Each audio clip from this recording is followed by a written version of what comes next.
un juez en lo contencioso, entiendo, que es muy importante para evaluar y para comentarla. Tenemos a la doctora Salvo aquí, porque tiene que ver con el protocolo antipiquetes. ¿Es así, doctora? Así es. Bueno, Roberto, me voy a preparar. Póngase los auriculares. Efectivamente, la justicia declaró la inconstitucionalidad del protocolo antipiquetis, que fue dictado a través de una resolución del Ministerio de Seguridad en el año 2023. Apenitas había comenzado mi ley, no hay ajuste sin represión, entonces que cercenaron el derecho a la protesta. Ahora, ¿qué dijo este juez McCormick, que se encargaron de decir que fue el juez que la semana pasada declaró el financiamiento universitario y que tenía que hacerse efectivo?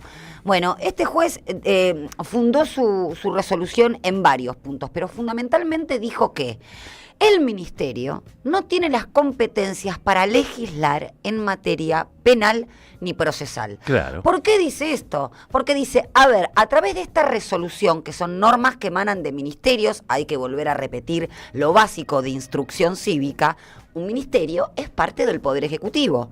El Poder Ejecutivo administra y ejecuta, pero no legisla. Eso lo hace el Poder Legislativo. Así que el juez McCormick dice, a ver, este protocolo que emana de una resolución es contrario a derechos humanos fundamentales que están contenidos en la Constitución Nacional. Por lo tanto, el ministerio no tiene competencias, ni por la ley de ministerio, que es lo que invocó Patricia Bullrich al momento de dictar esta resolución, para afectar la libertad de expresión, el derecho de reunión y el derecho a peticionar a las autoridades a través de las protestas. ¿Esto por qué? Porque este protocolo habilitaba a las fuerzas o habilita a las fuerzas de seguridad a intervenir en manifestantes ante casos de manifestaciones, cortes de calles o circulación, utilizando un punto muy importante que fue elaborado en el fallo, que es la flagrancia. Esta resolución casi identifica u homologa la manifestación a un ilícito penal o a un delito de flagrancia, como si el derecho de protesta, que constituye un derecho humano fundamental, fuera un delito penal. A mí me interesa poner de relieve un párrafo, que acá que los que están en streaming se va a ver muy bien, en donde el juez McCormick es lapidario. Dice, en el caso de Marras, que es una forma de decir en el presente caso, bajo el ropaje de un protocolo interno y por medio de una resolución ministerial, se regulan derechos constitucionales y convencionales. ¿Qué quiere decir convencionales?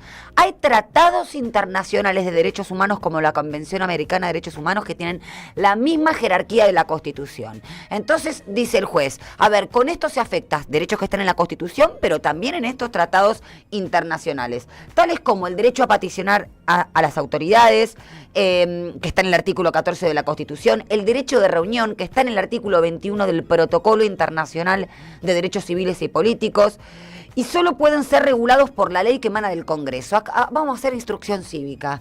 Estos derechos que están en la Constitución solo pueden ser modificados primero por otra Constitución y eventualmente por leyes que no afecten el contenido de la Constitución, sino que emanen justamente del Congreso, que es el poder constituido del Estado que representa al pueblo, no un ministerio. Y después dice, además, se modifica el alcance del artículo 194 del Código Penal, incluso respecto de la flagrancia. Esto que lo flagrante es, te agarramos infraganti. Esto de la fuerza de seguridad te ve manifestando, cortando una calle, bueno, te agarramos infraganti, esto es un delito penal. Entonces el juez dice, a ver, la protesta social es un acto complejo, con lo cual no puede, sin intervención judicial, unas fuerzas de seguridad, ¿sí?, decir, vos estás cometiendo un delito. ¿Por qué? Porque se violaría el principio iura novit curia. ¿Qué es esto? ¿Qué dice? El juez es un latinazgo que dice que el juez es el que conoce el derecho, por lo tanto, es el que aplica la norma ante un caso concreto. Eso no lo pueden hacer las fuerzas de seguridad, ¿sí? Claro, actúan como jueces. Exactamente, actúas como jueces. Después, ¿quién es el que tiene el monopolio del uso de la fuerza? El Estado. Las fuerzas de seguridad, pero ante casos que sean instruidas para esos, no sin orden judicial. Después, el principio republicano de gobierno, que la derecha se jacta tanto de hablar. ¿Qué quiere decir? Que un poder no puede atribuirse las facultades de otro, es decir, el Poder Judicial no puede legislar, el Poder Legislativo no puede resolver conflictos, el Poder Ejecutivo, a través de sus ministerios, no puede legislar. Esto es lo que dice. Otro de los puntos muy importantes, Roberto, del fallo es las tareas de inteligencia. Las fuerzas de seguridad estaban habilitadas para filmar a los manifestantes, recolectar datos durante las marchas, identificar a las personas. Esto es contrario a la Ley de Inteligencia Nacional, modificada en última instancia por Cristina Fernández de Kirchner, justamente para no dar poder. ¿Por qué? Porque para recabar, recolectar datos, que son tareas de inteligencia, justamente tiene que haber una orden judicial.